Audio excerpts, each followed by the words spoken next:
दोस्तों, आप देख रहे हैं यूट्यूब चैनल कॉमिक्स तक।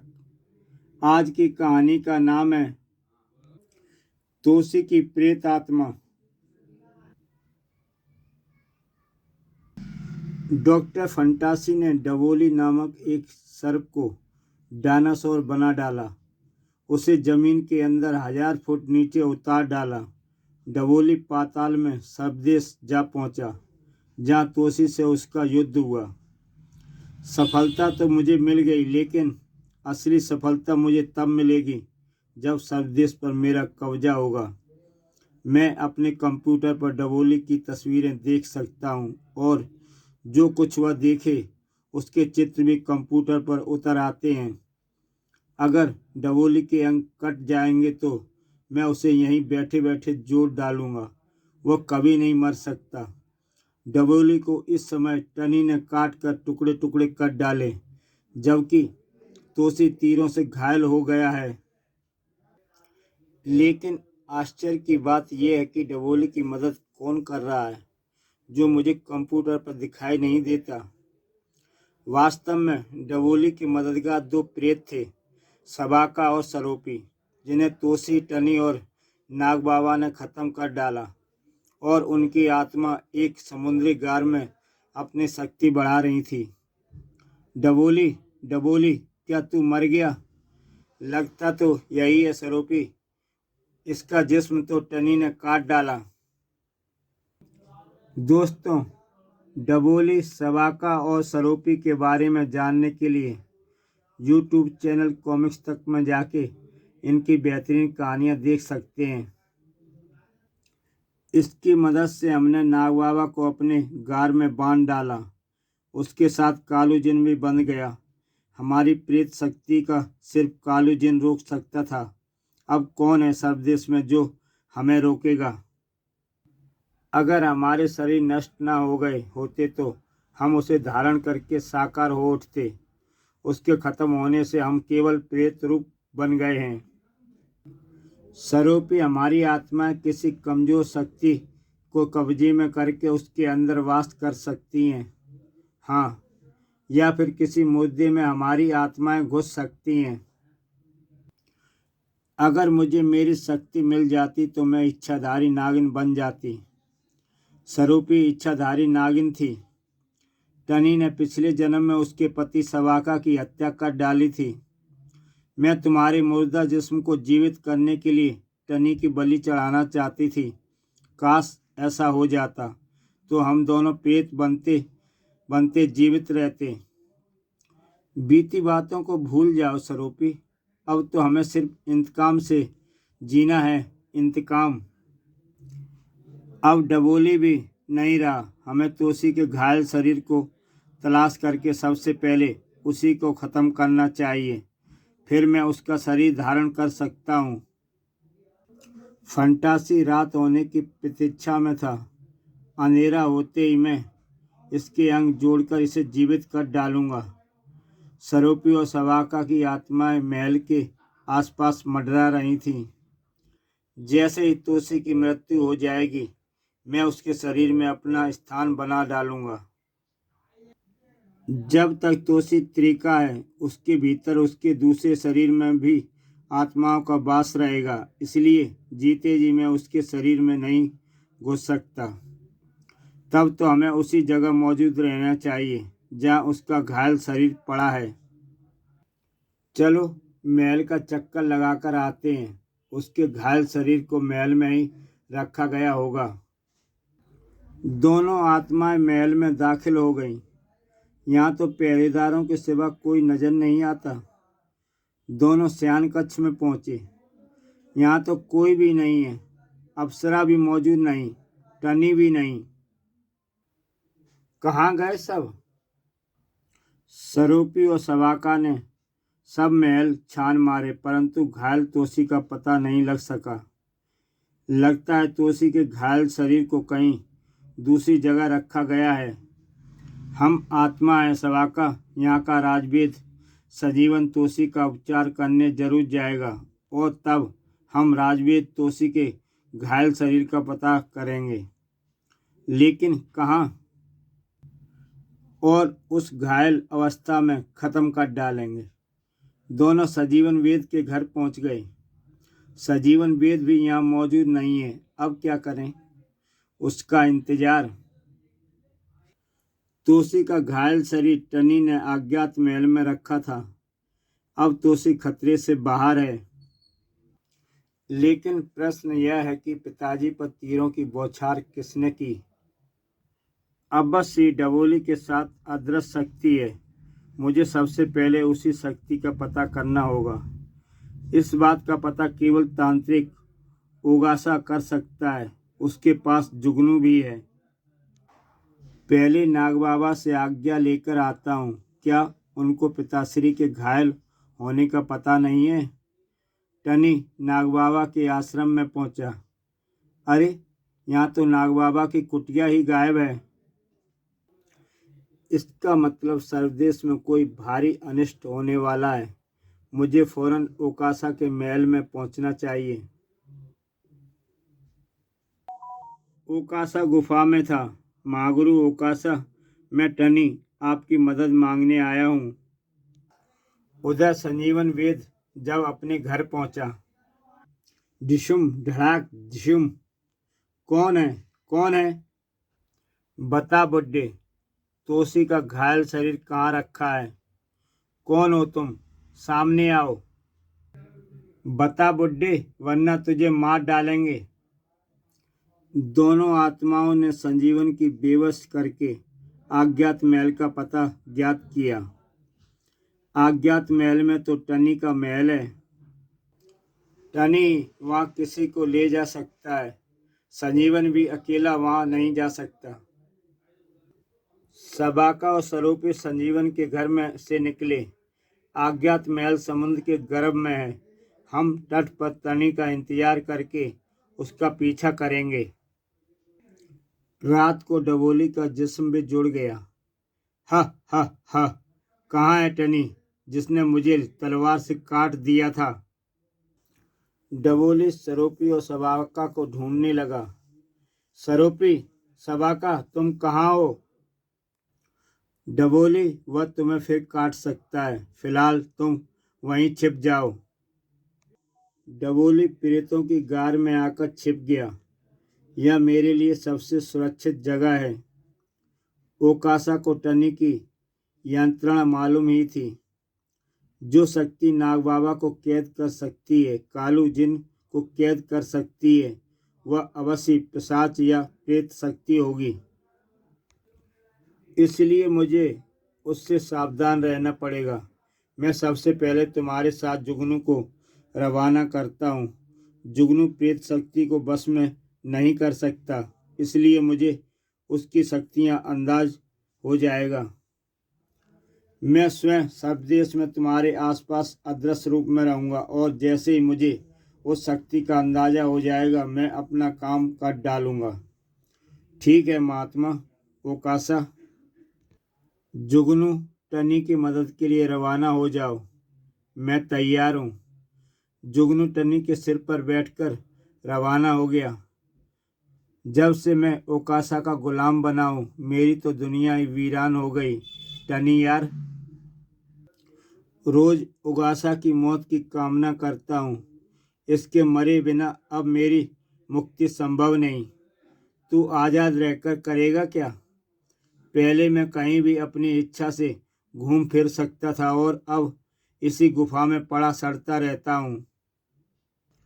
टनी सर्वदेश पहुंचा। सबसे पहले पिताजी से मिलते हैं, उन्हें होश आ गया होगा। चलो। टनी समुद्र तट पर पहुंचा। आ गया टनी, मार डालो। सबाका और सरोपी टनी के पीछे पीछे अज्ञात महल में जा पहुंचे। ओह, यहाँ तो बड़े तिलस्मी रास्ते हैं। महल दिखाई तक नहीं देता। अभी तक पिताश्री को होश नहीं आया। जुगनू, तू यहीं रह, मैं सजीवन वेद को लेकर आता हूँ। सरोपी, तू जाकर संजीवन का खात्मा कर डाल, ताकि टनी को वह हमारा राज ना बता सके। और तोसी को मैं देखता हूँ। ठीक है, मैं जाती हूँ। जुगनू उसी कक्ष में पहरा दे रहा था। पहले मैं इसे मार डालता हूँ ताकि दूसरे शरीर में प्रवेश कर जाऊंगा और इसी के हाथों टनी मारा जाएगा। अचानक एक तलवार हवा में चमकी। ओह, यहाँ वह शक्ति मौजूद है। ओह, खच्चाक! तलवार तोसी के सीने में जा लगी। महल में खच्चाक! मार डाला, तोसी को मार डाला। यहाँ कोई पहरेदार तो नहीं है। अब मैं इस मृतदेह में प्रवेश करके तोसी का भूत बन जाता हूँ। सवाका की आत्मा सब में प्रविष्ट हो गई। हा हा हा, बन गया तोसी का प्रेत। अब करूँगा मैं टनी का खात्मा। प्रेत? पहले मैं ही देखता हूँ यह सचमुच प्रेत है या खुद तोसी की चाल है। जुगनू तोसी के सिर पर जा बैठा। जुगनू जिसके सर पर जा बैठता है वह उसके बस में हो जाता है। तोसी, तोसी, वहां जाओ, मेरा हुक्म है। लेकिन तोसी की प्रेतात्मा महल से बाहर की तरफ रवाना हो गई। यह तो मेरे काबू में नहीं आ रहा। इसका मतलब प्रेत है। मुझे इसकी खबर तुरंत टनी को करनी चाहिए, वरना खतरा ही खतरा। जुगनू उड़ता हुआ टनी के पास पहुंचा। टनी सजीवन के मृत शरीर के पास खड़ा था। सजीवन वेद की हत्या, इसका मतलब प्रेत आत्मा एक नहीं दो हैं। क्या मतलब? एक ने यहाँ वार कर दिया, दूसरे ने वहां वार करके तोसी को मार डाला। क्या? पिताश्री को मार डाला? अरे यार टनी, मेरे यार, भाग ले सर्वदेश से। तेरा डैडी तुझको मारने आ रहा है। प्रेत बन गया है रे। मैं उस पर काबू नहीं पा सकता।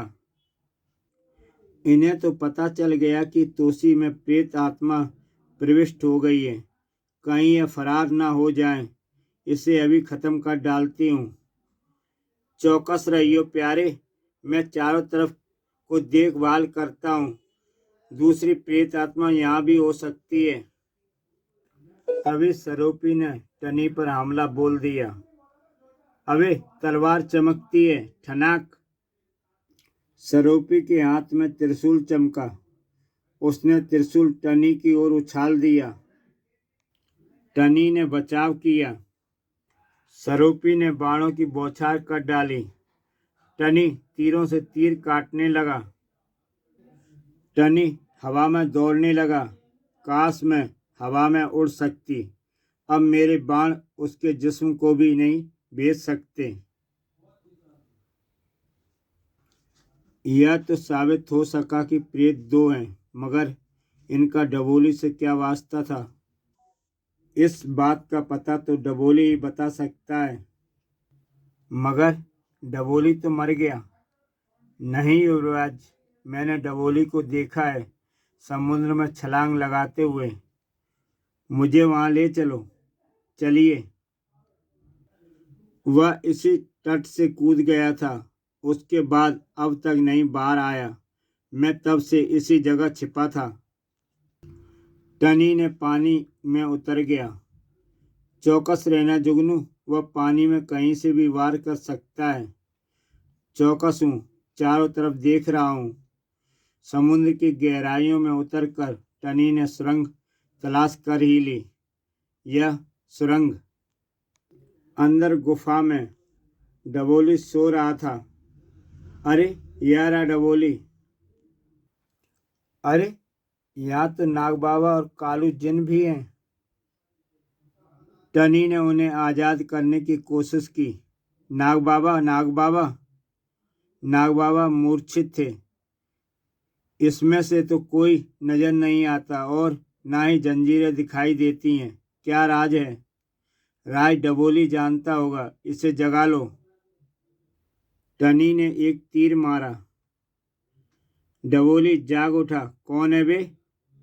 बदमाश टनी, तू? पहले भी तूने तलवार से मार काट की थी। सरोपी सबाका, पकड़ लो इसे। सरोपी सबाका? मैं अब तुझे यहाँ से जाने नहीं दूंगा बेटा। फंटासी अपने कंप्यूटर पर देख रहा था। अब अगर इसने डबोली को काटा तो मैं साथ साथ इसे जोड़ता रहूंगा। टनी की चुंबित तलवार चमक उठी। खच्चाक। चुंबित तलवार लक्ष्य को भेदे बिना वापस नहीं आती थी। फंटासी डबोली के फटे हिस्सों को कंप्यूटर से जोड़ता रहा। बेटा, कितनी तलवार चमकाओगे? अब नहीं मरूंगा। डबोली ने चट्टान उठाकर टनी पर फेंकी।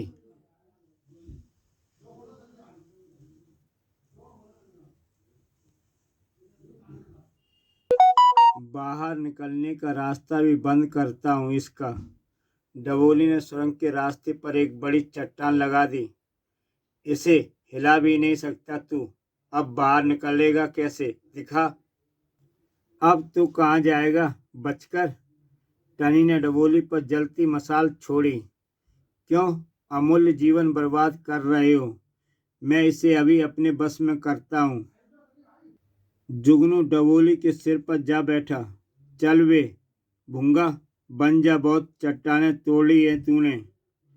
डबोली तुरंत कान पकड़कर बैठ गया। देखा, अब यह हमारा गुलाम हो गया। क्यों डबोली? सरोपी सभा का कौन है? तेरा उनसे क्या रिश्ता है, नाता है? बता दे, सच सच बता दे।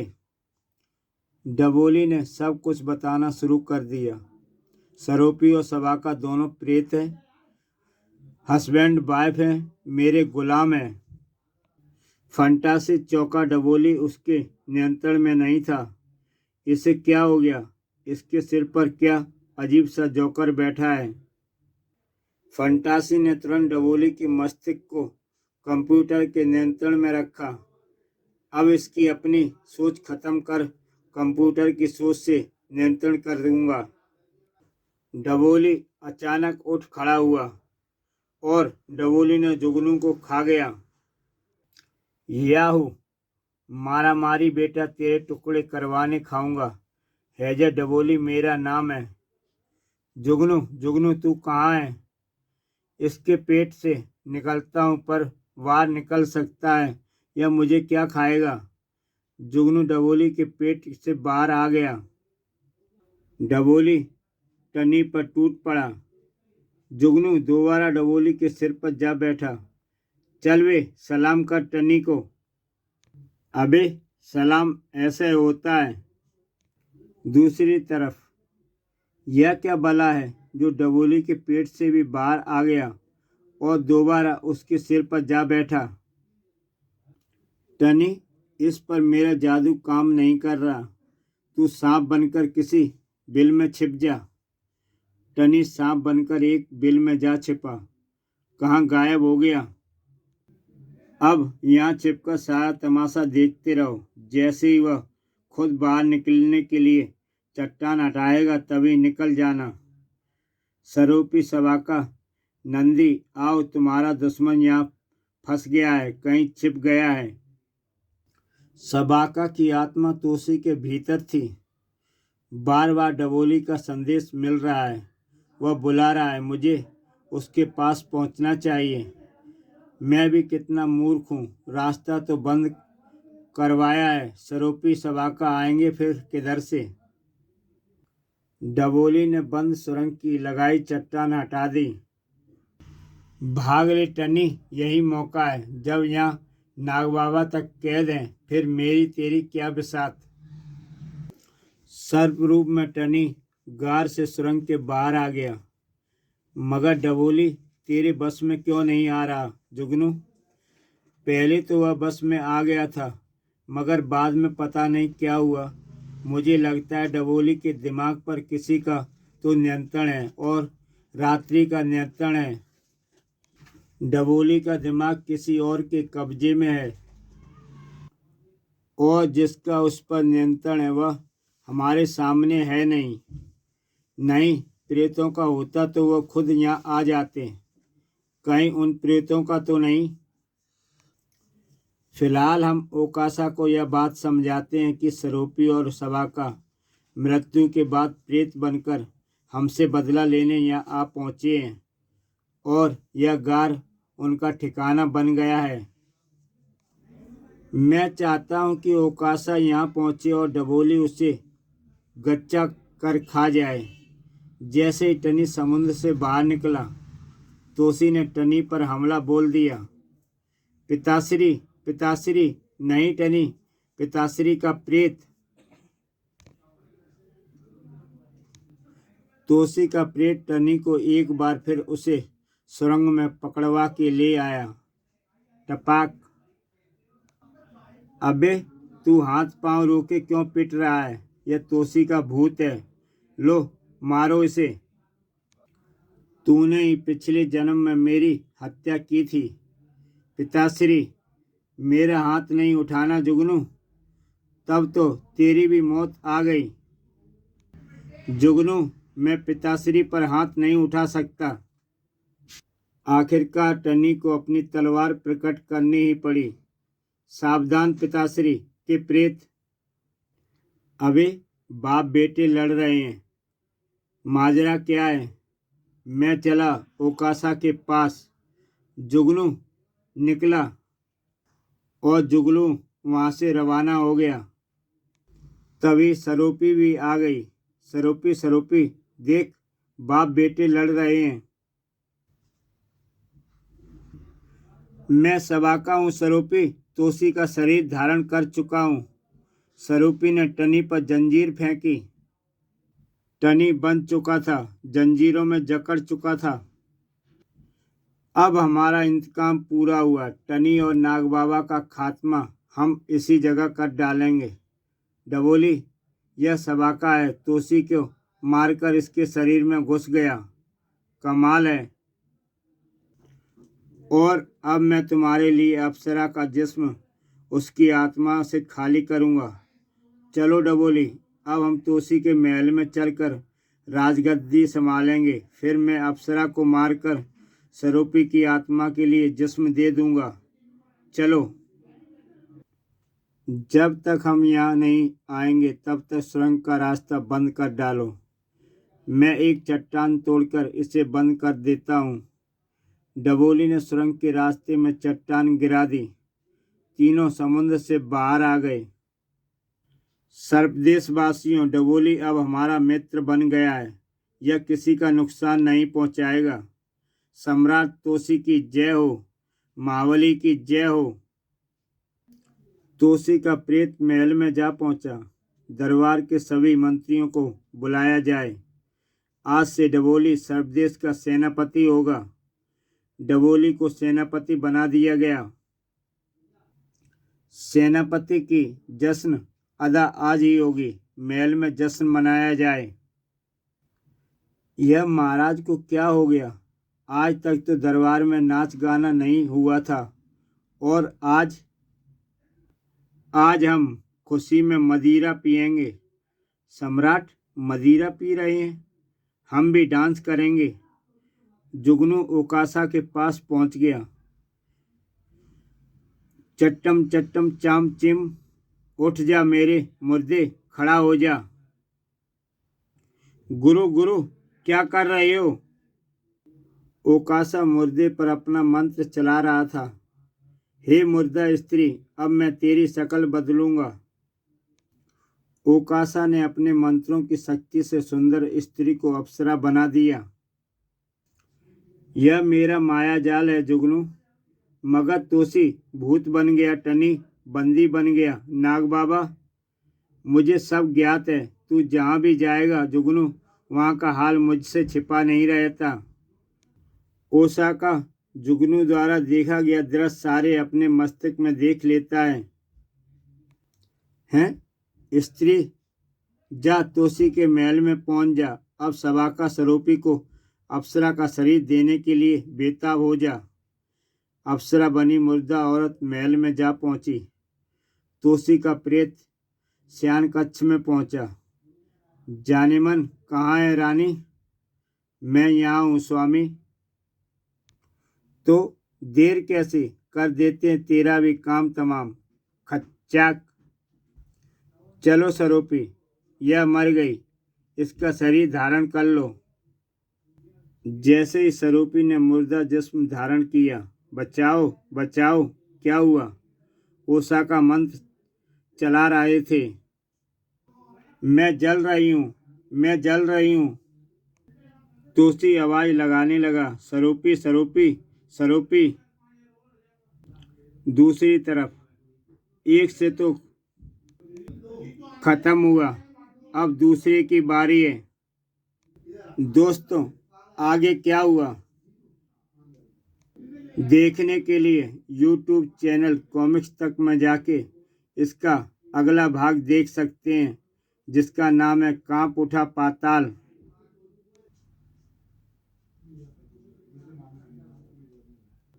तो दोस्तों, फिर मिलते हैं एक नई कहानी के साथ, जो कहानी मैं लेकर आऊँगा YouTube चैनल कॉमिक्स तक पर।